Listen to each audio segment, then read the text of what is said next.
Bienvenidos a leer toda la Biblia. Julio 21, Segunda de Crónicas, capítulo 4, verso 1 al capítulo 6, verso 11. Salomón también hizo un altar de bronce de 9 metros de largo por 9 metros de ancho y 4 metros y medio de alto. Luego fundió un enorme tazón redondo que medía 4 metros y medio de borde a borde, llamado el mar. Tenía 2 metros con 30 centímetros de profundidad y cerca de 14 metros de circunferencia. Por debajo del borde estaba rodeado por 2 hileras de figuras que se parecían a bueyes. Había 20 bueyes por metro de la circunferencia que se habían fundido como parte del tazón.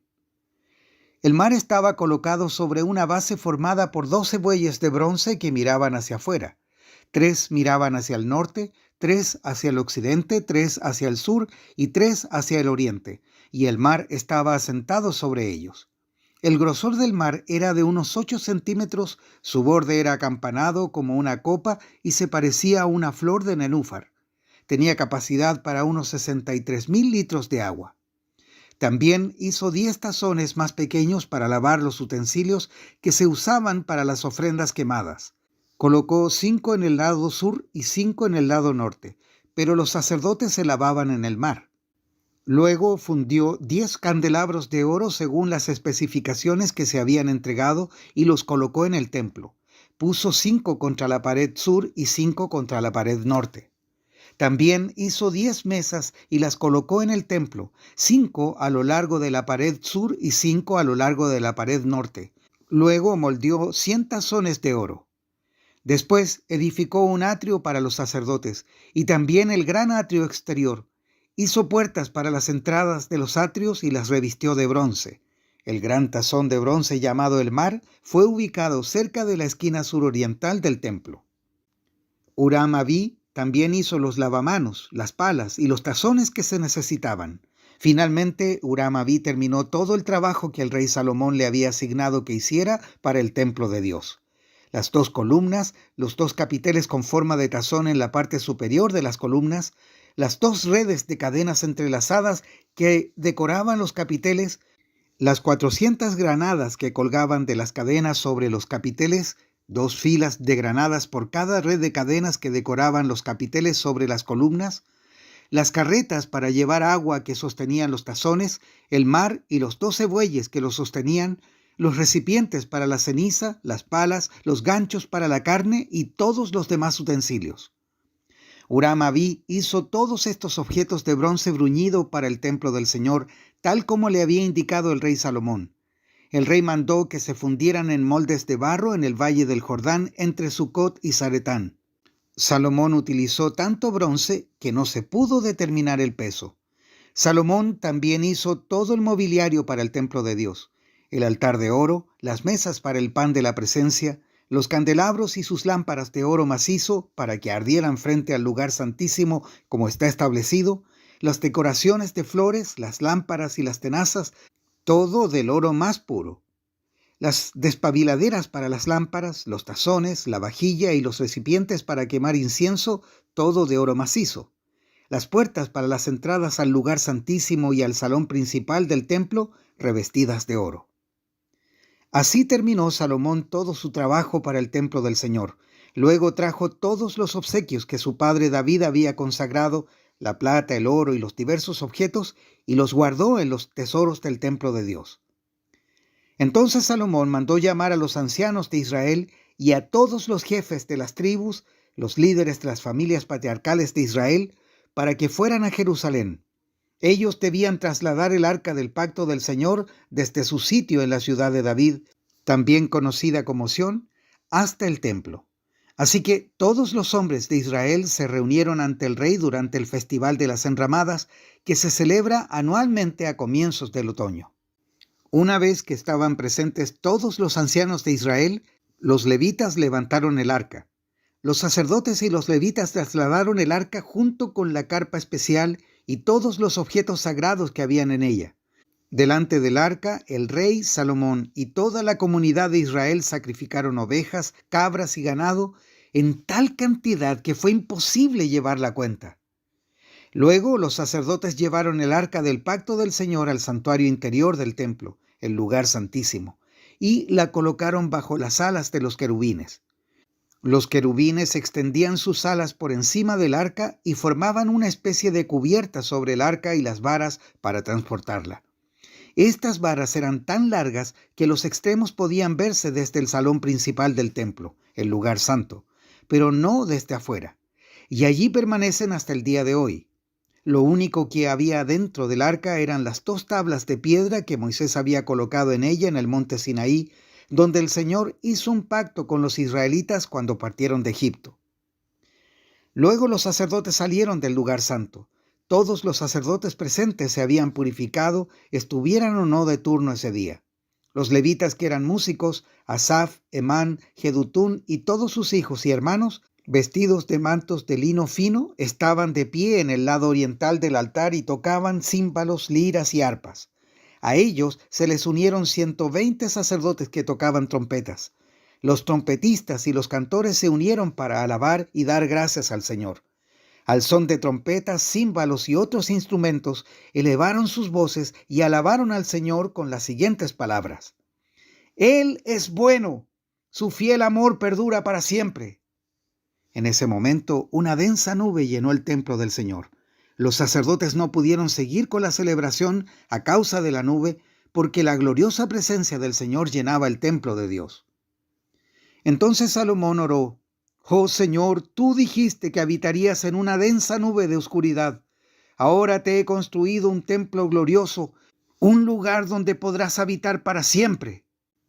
Luego el rey se dio vuelta hacia toda la comunidad de Israel que estaba de pie ante él, y después de bendecir al pueblo dijo: Alabado sea el Señor, Dios de Israel, quien cumplió la promesa que le hizo a mi padre David, pues le dijo a mi padre: Desde el día en que saqué a mi pueblo de la tierra de Egipto, nunca escogí una ciudad de ninguna de las tribus de Israel como el sitio donde se construyera un templo para honrar mi nombre. Tampoco elegí a un rey para que guiara a mi pueblo Israel, pero ahora he elegido a Jerusalén como el lugar para que mi nombre sea honrado, y he elegido a David para que sea rey de mi pueblo Israel. Después Salomón dijo: Mi padre David quería construir este templo para honrar el nombre del Señor, Dios de Israel. Pero el Señor le dijo: Tú querías construir el templo para honrar mi nombre, tu intención es buena, pero no serás tú quien lo haga. Será uno de tus hijos quien construya el templo para honrarme. Ahora el Señor ha cumplido la promesa que hizo, porque he llegado a ser rey en lugar de mi padre y ocupo el trono de Israel, tal como el Señor lo prometió. He construido este templo para honrar el nombre del Señor, Dios de Israel. Allí he colocado el arca, la cual contiene el pacto que el Señor hizo con el pueblo de Israel. Romanos capítulo 7, versos 1 al 13. Ahora bien, amados hermanos, ustedes que conocen la ley, ¿no saben que la ley se aplica solo mientras una persona está viva? Por ejemplo, cuando una mujer se casa, la ley la une a su marido mientras él viva.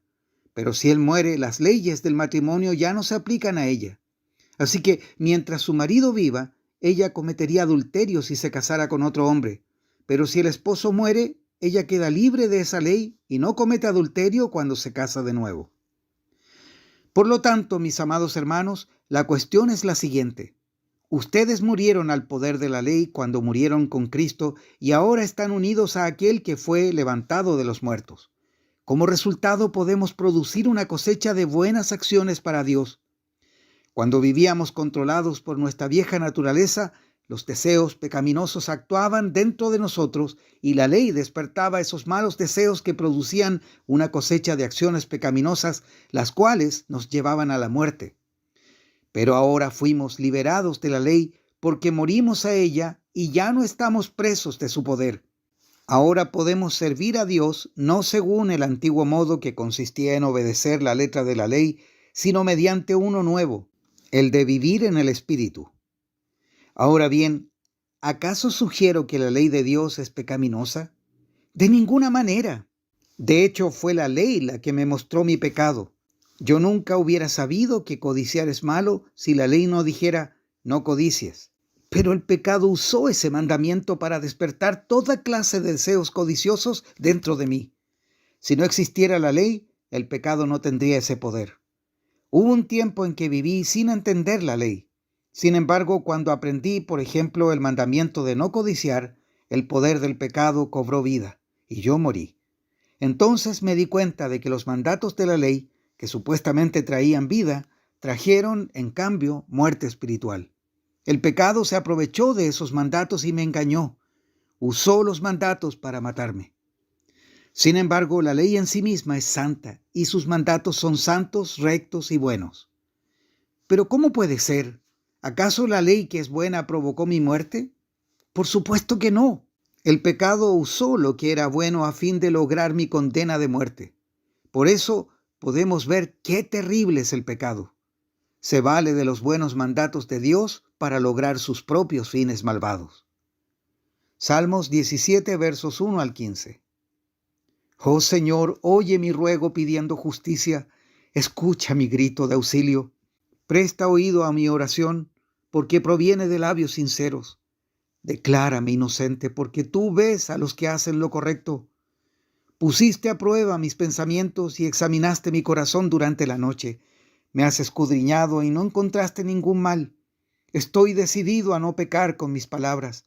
He seguido tus mandatos, los cuales me impidieron ir tras la gente cruel y perversa. Mis pasos permanecieron en tu camino. No he vacilado en seguirte. Oh Dios, a ti dirijo mi oración, porque sé que me responderás. Inclínate y escucha cuando oro. Muéstrame tu amor inagotable de maravillosas maneras. Con tu gran poder rescatas a los que buscan refugiarse de sus enemigos. Cuídame como cuidarías tus propios ojos. Escóndeme bajo la sombra de tus alas. Protégeme de los perversos que me atacan, del enemigo mortal que me rodea. No tienen compasión. Escucha cómo se jactan. Me rastrean y me rodean a la espera de cualquier oportunidad para tirarme al suelo. Son como leones hambrientos, deseosos de despedazarme, como leones jóvenes escondidos en emboscada. Levántate, oh Señor, enfréntalos y haz que caigan de rodillas. Con tu espada rescátame de los perversos. Con el poder de tu mano, oh Señor, destruye a los que buscan su recompensa en este mundo, pero sacia el hambre de los que son tu tesoro. Que sus hijos tengan abundancia y dejen herencia a sus descendientes. Porque soy recto, te veré. Cuando despierte, te veré cara a cara y quedaré satisfecho. Proverbios 19, versos 22 al 23. Lo que hace atractiva a una persona es su lealtad. Es mejor ser pobre que deshonesto. El temor del Señor conduce a la vida, da seguridad y protección contra cualquier daño. Hasta aquí la lectura de hoy.